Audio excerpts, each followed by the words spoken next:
Author and photographer Johanna Siegman has released her book, In Good Company, a book that features many personalities with their furry loved ones, with a portion of the proceeds benefiting Apex Protection Project. And some of the famous people in the book include Asner, Dee Wallace, and so many people that if I read them all out, we wouldn't really have time to speak to Johanna.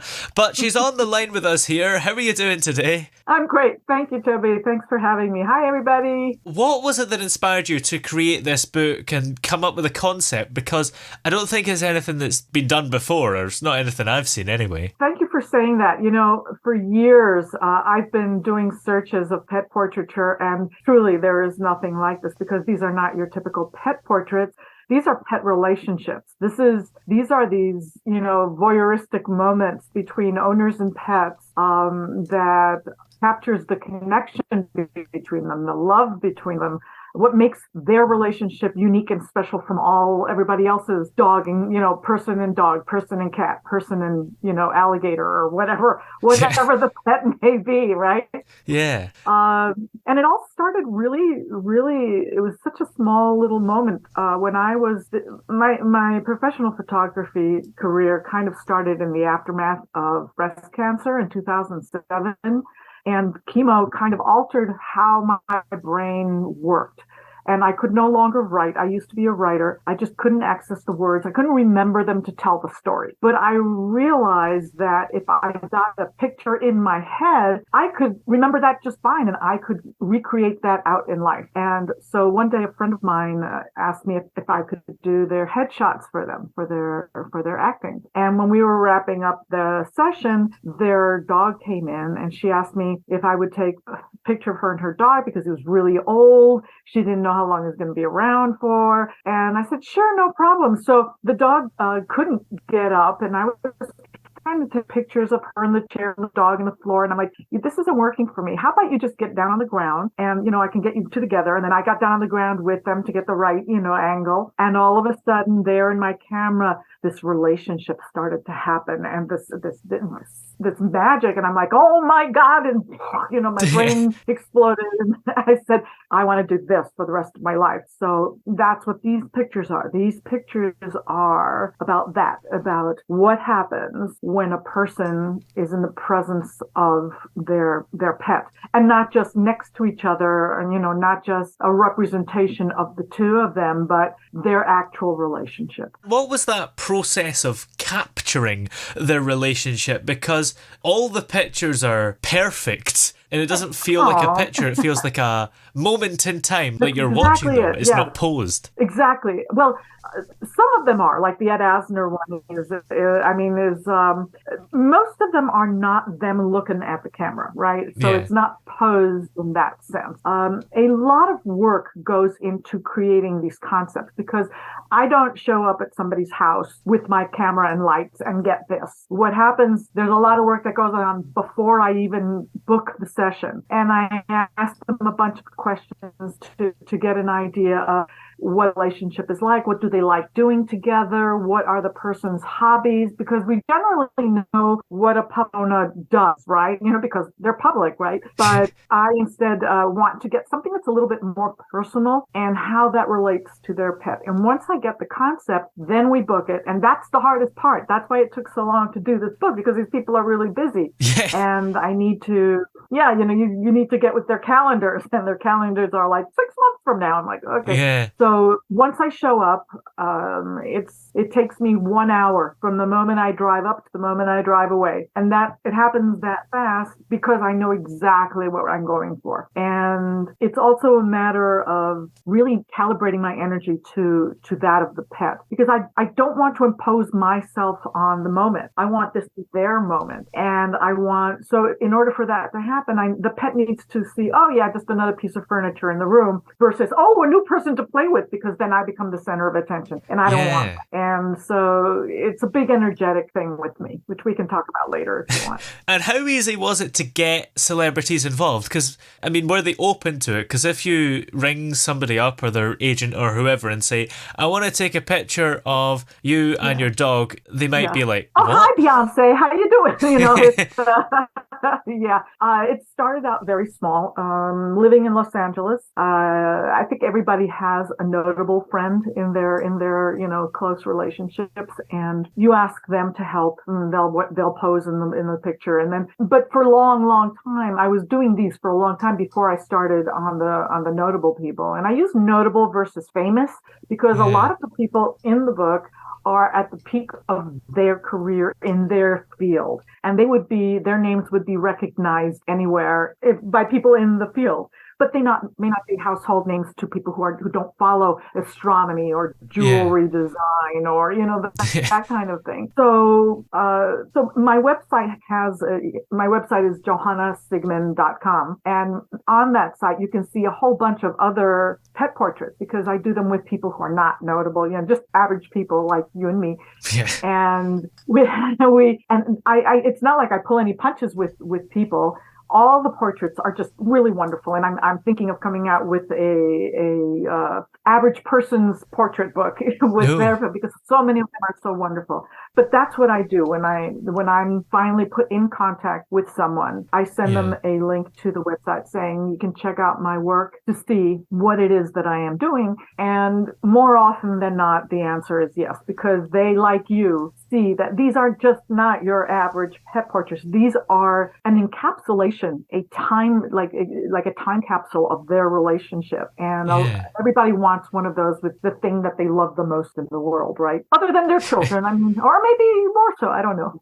Well, yeah, for a lot of people, a dog is a part of the family, isn't it? Yeah, it's another child, yes. They're pet regardless of what it is. One of the people in the book, Alex Rybeck, he's a musical director for tons of jazz and Broadway and cabaret singers. And his pet is a snake, and he adores that snake. So, regardless of what the pet is, they fulfill and satisfy a part of ourselves that usually humans don't. Yeah. Because I think the difference, and this is not to say that people don't adore their children, but a pet is a different kind of a relationship because pets tend to not be judgmental. They don't know from the mortgage. They don't know from the bad boss or the traffic or any of those things.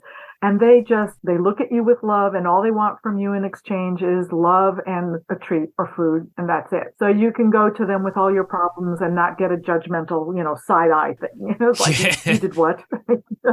And how did you decide who the participants were going to be? Was it just who's the most famous and most notable people we can get? Or was it a case of who's going to fit the best and who looks the best with their dog in a picture? Through my camera, everybody looks the best. So that's not one of the considerations. I think it's a combination of several things. Most importantly of all was scheduling. Like I said, some people were just booked 9 months in advance. And at some point, this has been in the making for 10 years now. And at some point you have to draw a line and say, I can't wait for you anymore. There were a lot of people like that just, I want to do this so bad, but we just could not get the scheduling together.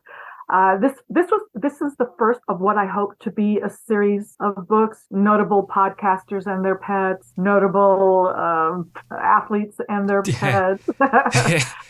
And so this is the first one, and this has got a mix of people. This has people from, like I said, astronomy, science, literature, the arts, other photographers.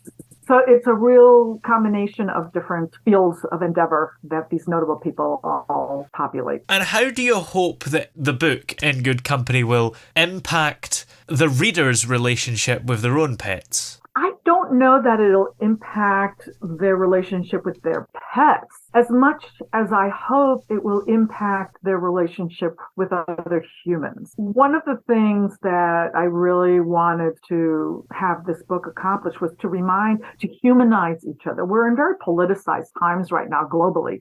And it's really, really hard. People are demonizing each other for believing one thing over another thing. But at the base, at the bottom, we are humans, and we share a capacity for love, which is best exemplified through our relationships with with our pet, which is what I'm portraying in this book. Every time I show somebody one of these pictures, I watch them now. I watch the reactions, and they all go like this, oh, and so everybody touches their heart. So I know everybody is experiencing the same thing when they see these images, and they are reminded of their heart, and their heart gets a big jolt of love and empathy for the moment that they are witnessing. And my hope is that by buying this book and contemplating the images in it, they will learn to live their life, or attempt to live their life from that place, from a place of love more, which is how I approached my life. I mentioned earlier, I'm all about energy, right? Yeah.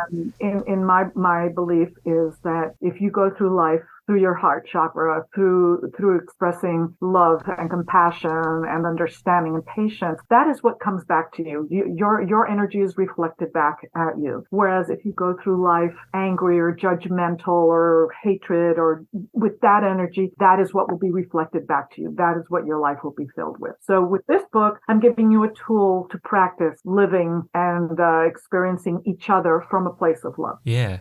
So what was it like to see the vision that you had for this book over the 10 years finally come to life? I don't know that there are words to describe it. It's a little bit, it's a little combination of, it's a thrill, it's exhausting, it's a relief, it's so many things. I'm immensely proud of this work. What's really funny, and I don't say this from a place of false humility or anything, but I do these pictures, and when I shoot, I think most artists would express themselves as being in the flow. You're not really conscious of things you are doing, just you're in the process of creating something. So when I am done with the process from creating the concept to doing the shoot to then bringing it into Photoshop to glam it up a little bit, when I look at the final image, more often than not, I'll go, wow, there's a great picture. And it sort of like surprises me that I took this picture. It's I can't describe why that is, but it is, it's something a lot of friends, from the beginning, people have been saying that from the first planned pet portrait, not the one of my friend, which was the Epiphany version, but the one where I decided that this was what I was going to try and do. Everybody has said, you need to do a book of these. Everybody who's seen these pictures for 10 years, I've been hearing this. You got to do a book of this. And finally, I'm doing it. It's been a long process, but it's very satisfying. You've sort of already answered this in some way, but are there plans for more books about people and their pets? Or even just books in general, even if it's not about pets? At this moment, this really is my passion project. I love doing these. I love memorializing and documenting love and love relationships, interspecies love relationships. Yeah. And I see that for the foreseeable future. I definitely have planned a series, like I said, notable podcasters and their pets, and other realms of notable scientists with their pets, notable entertainers with their pets, because that would encompass a whole bunch: dancers, singers, actors, all that kind of thing. Notable comedians. So it's an endless. I had an idea for doing notable grown-up children's stars and their pets. Like Shirley Temple. I'm sure you've heard of Shirley Temple. Clearly of not. Of course, yes. But grown-ups who were child stars and their pets. So I have a whole bunch of ideas. In terms of other books, if somebody pitches me something that's interesting, I'm all for it. Absolutely. I do have another book that I wrote prior to losing my ability to write, and that's called The Tao of Tango. I danced Argentine tango, and that was a transformation as well. The book is kind of like a self-help book, all the lessons of life that I learned from dancing tango, basically. So that is also available. But in terms of writing a book, my writing skills are not what they were, but if somebody wants to collaborate, hey, hit me up. I'm all for it. I'm all for collaboration. I love it. Sounds exciting. And in the meantime, this book is called In Good Company. Mm-hmm. And where will we be able to find it? The book is available online at booksellers, whatever online bookseller that you want globally. globally. You can get it anywhere in the world. You know, a portion of the profits are going to a charity called Apex Protection Project, which is dedicated to advocating for wolves and wolf dogs, because as the apex predators that they are, they're invaluable to the survival of our greater ecosystem. And so is love, which is what I'm trying to do with my book, is to propagate that through reminding us to live through our heart. Excellent. Well, many thanks for talking to us today. It's been great to have you on the show. It's been great, Toby. Sorry about last week. I'm glad we were able to finally do it. You've been great.